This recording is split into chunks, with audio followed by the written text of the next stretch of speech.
Can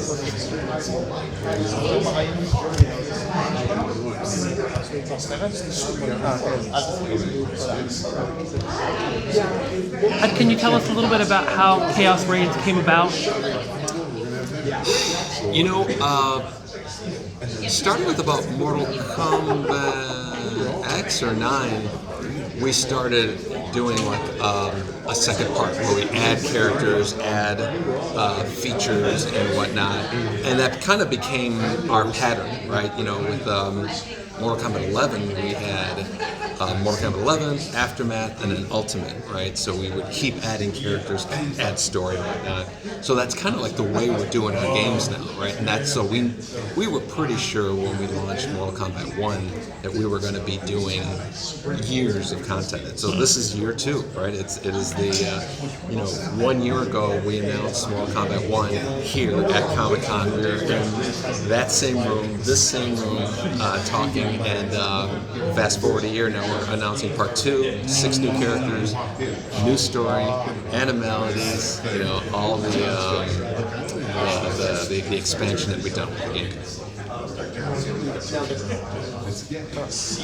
How difficult is it to work with the new licensed characters? Is the IP protective of how they die or how they fight? They're not as protective of how they die. They're protective of how they kill, for sure.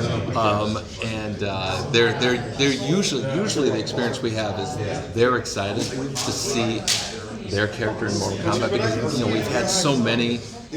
Terminator, RoboCop, Spawn, Freddy Krueger. Just a long list. It's almost like a badge of honor of we put them in and they're like, oh, we're popular. We're a pop culture thing, and so for the most part they're usually very good. A couple of times to say the pose that in the character, in this flyer image, lift his hand up a little higher. We do it, and that's the extent. So, how did you come to choose Havik as the main villain of the expansion? That's a good question. I think something about the whole chaos thing, just the unpredictability of it, it allows us to make characters that were like in his universe. You're going to see some really strange versions of the Mortal Kombat characters in like chaos versions of them. I think that was a big part. We knew we didn't want to repeat Shang Tsung. We didn't want to do Shao Kahn again. We didn't, so Havik seemed like a new feeling kind of character. So. I guess one question is know that you're technically the longest standing voice actor for a video game ever, as you provide the vocal samples for Scorpion in each game, and that Nuke Saibot, who is going to be a part of Chaos Reigns, is kind of yours and John's namesake. Are there any other Easter eggs that are a part of the expansion? Yes, there is there's a big one that we're just not announcing. And when we did the first Mortal Kombat game, we put a character in Reptile, and we never told anyone. We just put it in there, and then actually I didn't even tell the people I was working with, that it was in there. And the idea was, let's make it really rare, make it feel like a rumor, but it's actually there.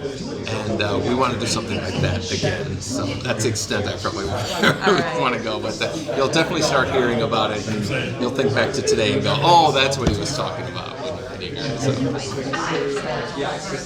when you work on the stories for expansions, are they more like smaller, self-contained stories you want to tell, as opposed to the longer campaign of a real game, or do you try to present content? Yeah, there's a number of things that influence that. For instance, Mortal Kombat 1 from beginning to end was 4 years. It was quite a bit of time from Mortal Kombat 11. It's 2019 to 2023.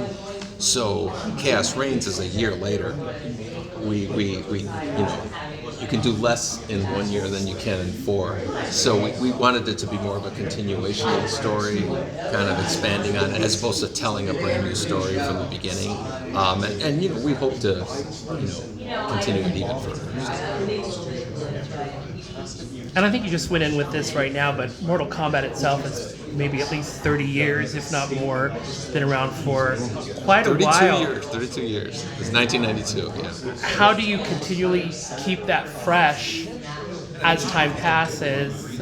How does that work for you in your mind? What? You know, our team is in the hundreds, right? You know, and our studio, we have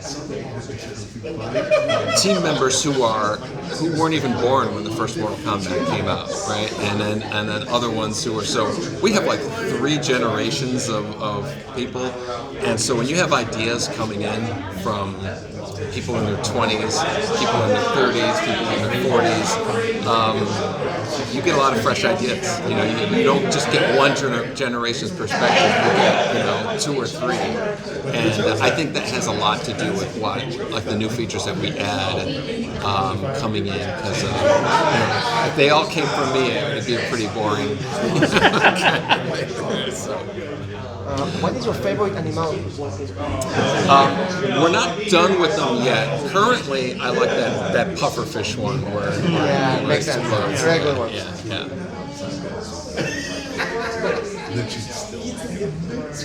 Can we expect to see all the blood and gore that we've seen in the previous iterations in Chaos Reigns? Yes, for sure. Yeah. That's a signature part of Mortal Kombat at this point. You know, I think we'd have some pretty upset fans if we dialed that down. So as the way technology has advanced, are there parts of stories that you wanted to tell in the past, but you just couldn't quite translate that to a video game that you can do now? Yeah, that's you know, Mortal Kombat 9, which came out in 2011, we basically retold the Mortal Kombat 1, 2, and 3 story because we were able to. And back in '92, we didn't have full motion video and actors and motion capture and all that stuff there. So we always wanted to retell that story. And but you know, again, we've been telling that story for like 30 years now. We really felt it was time to let's reboot it, bring back characters, but bring them back in different origin stories and different back, you know, ways that they you know, they're back. You know, Scorpion and Sub-Zero are brothers now. Before they were just kind of rival clans, and so it's those little twists to the story that keep things interesting. That's our strategy, I guess. Yeah, getting a little more in the weeds, I believe that Mortal Kombat 1 runs on Unreal Engine 4, if that's correct. But do you guys see kind of iterations of Unreal Engine 5 coming out and get excited about any particular features? Yeah, our next game will definitely be Unreal 5, or 6, wherever they're at. Yeah. They're gonna catch up. But we're definitely always looking into the latest to kind of keep up with the industry.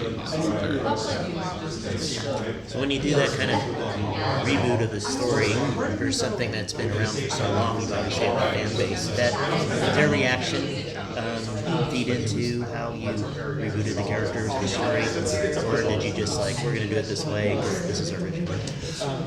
I think if we kept telling the same story again and again, it would start getting a little bit dull, and you know, a lot of our you know, people, they have an idea of what Mortal Kombat is in their head, and when you change it, you know, there's pushback.